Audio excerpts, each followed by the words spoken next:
काम ससुराल का करो, कपड़े मायके का पहनो। मम्मी जी ये देखिए, ये लाल रंग की बंदेज की साड़ी कितनी सुंदर लग रही है ना। मैं तो ऐसी ही साड़ी लूंगी दिव्या की शादी में। हाँ हाँ बहू, बिल्कुल लेना। जब अपनी मम्मी के घर जाओ तो उनसे कह देना कि वो इसी तरह की साड़ी दिला देंगी। क्यों फालतू इस पर पैसे खर्च करना।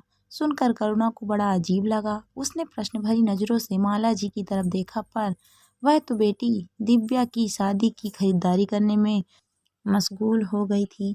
पर उसकी नज़रों को उसके जेठानी कविता ने पहचान लिया और धीरे से करुणा के कान में कहा, अपने यहाँ बहुएं कपड़े मायके के ही पहनती हैं, ससुरालियों के नहीं। पर भाभी, पर वर कुछ नहीं, ये अपने ससुराल में रिवाज है। हाय भाभी, ये कैसा रिवाज है। काम ससुराल में करो, रहो ससुराल में और कपड़े मायके के पहनो। अरे चुप कर, अगर मम्मी जी ने सुन लिया तो यहीं बीच बाजार में बतंगड़ बना देंगी। तुम तो अभी अभी आई है, मुझे तो सहते हुए 5 साल हो गए। जेठानी कविता ने मुंह बनाते हुए कहा, भाभी आप यह झेलती कैसे हो। अरे क्या झेलती हूँ, तुम्हारे जेठ जी से भी बोलने का कोई फायदा नहीं। उनसे कहो तो कहते हैं कि ये रीति रिवाजों के चक्कर में मुझे तो नहीं पड़ना। माँ को सब नॉलेज है। मायके वालों को कहो तो कहते हैं, बेटा जब हमें कोई दिक्कत नहीं है तो तुम क्यों परेशान हो रही हो।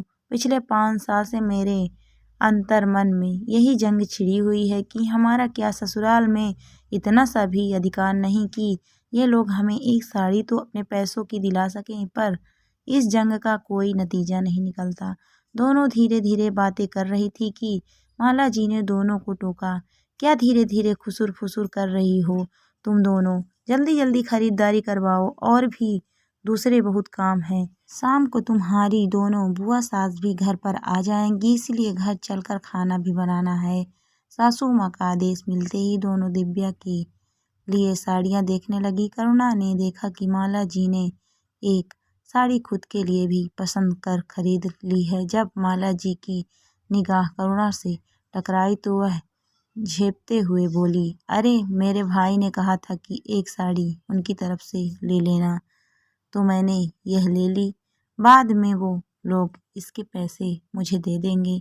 खरीदारी कर सब लोग घर आ गए, पर करुणा के दिमाग में अभी भी वही बातें घूम रही थी।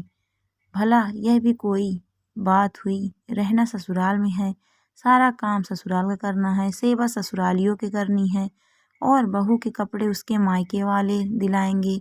यह बात करुणा को हजम ही नहीं हो रही थी। करुणा की शादी अभी 10 महीने पहले ही माला के छोटे बेटे सुमित के साथ हुई है।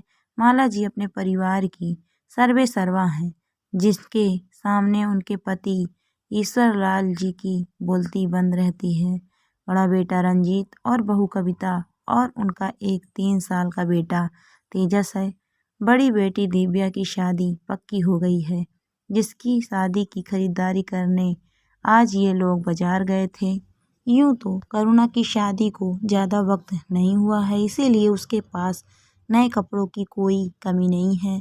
पर ससुराल की तरफ से अगर तीज त्योहार या किसी प्रोग्राम में नए कपड़े मिले तो उसकी खुशी अलग ही होती है। बस इसीलिए करुणा ने साड़ी के लिए माला जी को बोल दिया, पर ये रिवाज उसके सिर के ऊपर से जा रहा था। रसोई में काम करते करते भी करुणा के दिमाग में यही बातें चल रही थी।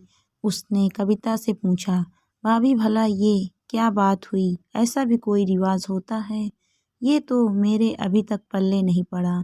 सुनकर कविता मुस्कुराई और बोली, बेटा कई रिवाज ऐसे होते हैं जो पल्ले नहीं पड़ते, बस होने को होते हैं और हम लकीर के फकीर उनको माने जाते हैं। बस हमारे बड़े हमसे मनवाते हैं और हम मान लेते हैं और आगे जा कर के हम दूसरों से मनवाते हैं। अच्छा भाभी एक बात बताओ, क्या दोनों बुआ जी के लिए कपड़े भी हमारे यहाँ से ही जाते हैं। मुझे तो नहीं लगता है, क्योंकि दोनों बुआ जी साल में 1-2 बार आती हैं और मम्मी जी एक साड़ी वो भी ठीक ठाक सी दोनों को पकड़ा देती है। हाय, तो क्या ये रिवाज सिर्फ बहू के लिए है।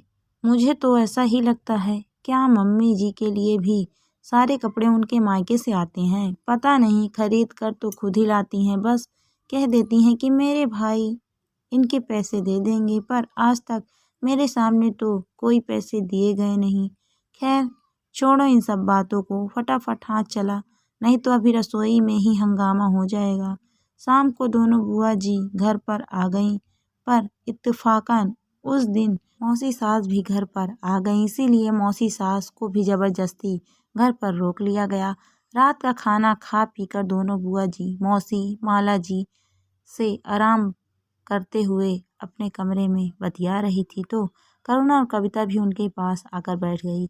इतने में करुणा ने बुआ जी का सामान देखकर कहा, अरे बुआ जी, आप लोग तो दो दो बैग भर कर ले आई, ऐसा क्या लेकर आई हैं आप लोग? करुणा की बात सुनकर छोटी बुआ जी बोली, अरे हमारी इकलौती भतीजी की शादी है तो हर प्रोग्राम के लिए अलग अलग कपड़े हैं। मैं और दीदी दोनों साथ जाकर ही शॉपिंग करके आए हैं। पता है तुम्हारे फूफा जी तो कहने लगे थे कि मेरी तो पूरी मानोगी तुम, जेब ही हल्की करा के। हाँ, आखिर हमें भी तो अलग लगना है, क्या कहते हैं वो, डिप डिप डिफरेंट। वही बड़ी बुआ जी भी छोटी बुआ जी की हाँ में हाँ मिलाते हुए जोर से हंस दी। पर बुआ जी, आपने फूफा जी के पैसे क्यों खर्च करवाएं?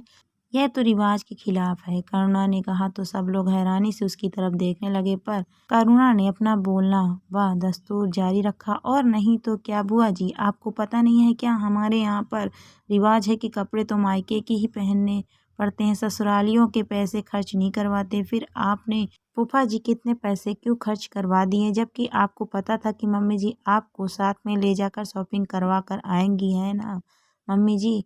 करुणा में इतनी मासूमियत के साथ कहा कि कविता का मुंह खुला रह गया, जबकि माला जी से कुछ कहते ना बना। दोनों बुआ जी को समझते देर नहीं लगी कि भाभी की कंजूसी उन्हीं पर भारी हो गई। इतने में बड़ी बुआ जी बोली, लो भाभी जवाब दो, आपकी बहू जानना चाहती है।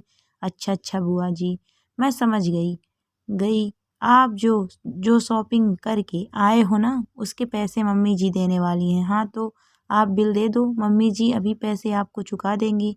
माला जी की हालत तो ऐसी हो रही थी कि उनसे कुछ बोलते नहीं बन रहा था। आखिर करुणा को वहाँ से हटाने में ही उन्होंने अपनी भलाई समझी। तुम दोनों यहाँ क्या बैठी हो, जाओ जाकर सो जाओ, सुबह जल्दी भी तो उठना है और भी बहुत से काम करने हैं। माला जी ने डांट लगाते हुए करुणा और कविता को कहा, तो दोनों उठकर वहाँ से निकल गईं, जबकि दोनों बुआ जी अपनी हंसी दबाती रह गई। खैर इस बात का असर इतना तो हुआ कि दूसरे दिन माला जी ने करुणा और कविता को उनकी पसंद की साड़ी दिला ही दी। बड़ी बहू ने तो कभी किसी के सामने कुछ नहीं कहा, वह तो घर में अकेले ही कहती थी, तो कम से कम उसे डांट कर चुप तो करा देती थी। लेकिन ये छोटी बहू, इसने तो इज्जत का फलूदा ही कर दिया। आखिर ऐसी बहू का क्या भरोसा जो किसी के भी सामने इज्जत उतार दे। दोस्तों कहानी आपको कैसी लगी कमेंट करके ज़रूर बताइए। कहानी अच्छी लगी है तो वीडियो को लाइक शेयर करें। अगर आप मेरे चैनल पर नए हैं तो प्लीज़ मेरे चैनल को सब्सक्राइब भी करें। Thank you for watching my video.